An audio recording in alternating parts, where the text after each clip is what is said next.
북한 하면 때려잡고 처부수고 초전에 박살내야 할 대상으로밖에 인식하지 못했고 행여 다른 인식을 했다가는 목이 매달릴 각오를 해야 했던 시대. 1972년 7월 4일 대한민국 국민들은 기절할 듯이 놀랍니다. 자주, 평화, 민족 대단결의 3원칙을 내세운 7.4 남북 공동성명이 발표된 겁니다. 그 정치적 의의와 내용 따위는 과거 국민윤리 교과서 등등에 잘 나와 있었으니 말씀드리지 않기로 하겠습니다. 제가 관심이 있는 건 그 뒷얘기입니다. 회담을 진행하면서도 여차하면 상대방의 등짝을 칼로 찌를 생각으로 밤낮을 지샜던 남과 북은 전혀 긴장의 끈을 놓지 못했습니다.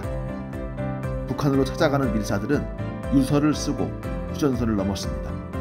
중앙정보부장 이우락은 청산가리 캡슐을 손에 쥐고 있다가 그만 그게 녹아버려서 김일성과 악수를 나눌 때 곤욕을 치르기도 했다고 합니다. 어떤 관료는 제주도에 출장 갔다고 둘러댔다가 귤 하나 사들고자 하는 남편의 출장을 의심한 아내에게 이실직고하라는 추궁을 받기도 했다죠. 1972년이면 남한은 초승달이고 북한은 보름달이던 시기였습니다.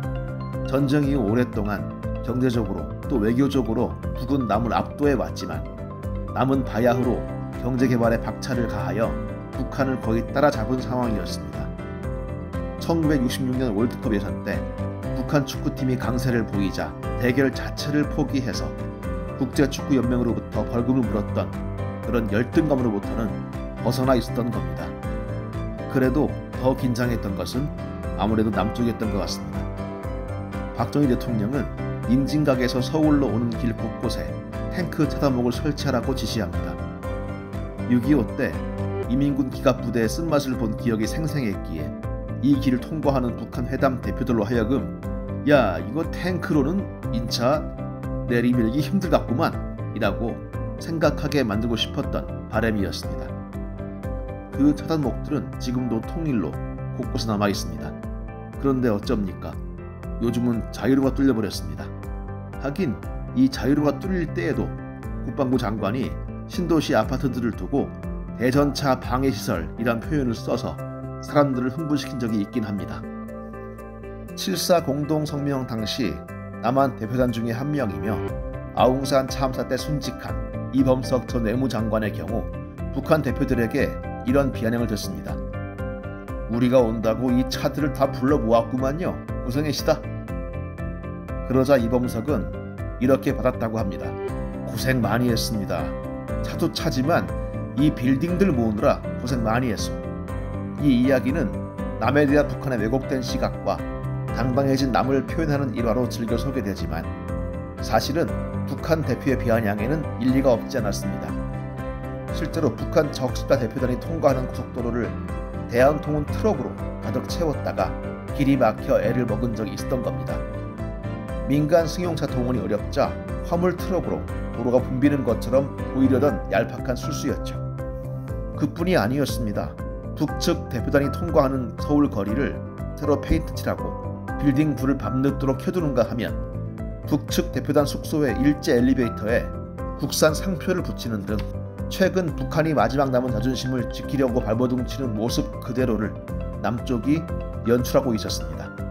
이에 비해 북한은 좀 여유가 있었던 것 같습니다. 요즘은 있는지 없는지 모르겠지만 을지로에 있던 풍전호텔 나이트클럽은 북한의 여유를 과시한 현장입니다. 71년 비밀리에 방문했던 북한의 김덕현은 이 나이트클럽에서 제1교 포행세를 하면서 질탕하게 놀았다고 합니다. 외국 생활을 꽤 했다고 알려졌던 그의 춤솜씨는 수준급이었다죠. 그는 이렇게 말하면서 긴장한 한국 관리들을 부추겼을 것 같습니다. 남조선 동무들, 자 긴장 풀고 놀아보자요. 그렇게 힘 좀 풀자니까니. 이 역사적인 7.4 남북 공동성명이 발표됐던 것은 오늘날 한해종이 들어서 있는 중앙정부부터 강당에서였습니다. 재작년 그곳을 방문했을 때 나름 그 강당만큼은 역사적인 장소로서 옛 모습 그대로 보존되고 있던 기억이 납니다. 중앙정보부장 이우락은 자신의 평양 비밀 방문 사실을 알리며 자주, 평화, 민족 대단결의 3원칙이 담긴 공동성명을 발표했습니다. 그 성명이 울리던 밤 서울은 잠들지 못했습니다. 조선일보 1972년 7월 5일자에는 7월 4일 취재했던 여러 대화들을 소개하고 있습니다. 서울 종로구 청진동 평양집의 대화입니다. 가게 주인이 외칩니다. 좋은 날입니다. 자, 하나 쭉 드시오. 나 오늘 돈 안 받아도 좋아. 이제 멀잖아. 고향 갈 수 있을 텐데. 아저씨 기쁘시겠습니다. 우리도 오늘 밤 그래 술을 마시죠. 난 고향에 마누라 아이들 셋을 두고 단신 내려왔소. 고향이 늘 그리워 이 집 이름도 평양집이라 지은 거라오. 택시 안에 40대 운전사와 50대 장년의 대화입니다. 손님, 전 방공 프로 출신인데요. 남북 통일되면 우리 같은 사람들은 다 죽는 거 아닙니까? 그럴 리가 있어. 괜한 걱정 다 하시오. 일만 되면야 다 잘 살 수 있죠. 광화문 내거리의 한 다방에서 들은 대화입니다. 회사원이 외칩니다. 한잔 안 할 수 없지? 그러자 친구인 공군 장교가 받습니다. 좋지. 오늘 뉴스에 대한 내 소신도 밝힐 겸 건방지게 하급 장교가 무슨 소신? 그래, 어디 서곡부터 들어볼까? 통일은 역시 대화로 어렵지 않을까? 군대의 목적은 물론 방위에 있지만 이 주먹이 근질거려서 누군 자네만 못해서 대화를 모색한 줄 아나? 반드시 대화로만 통일이 이룩되는 건 아니야. 그러기에 대화 있는 대결이라고 하지 않았나? 가장 미래를 잘 예측한 것은 종로구 태평로 1가 식당 라이앙에서 들은 대화 같습니다. 일이 그렇게 쉽게 잘 될 것 같아? 아무래도 10년은 더 걸릴걸? 30년이 걸릴지도 모르지. 어쨌든 쇼킹한 뉴스야. 실로 역사적인 날, 전쟁 이후 남과 북의 정부가 평화를 위해 뭔가를 이뤄낸 감동의 날.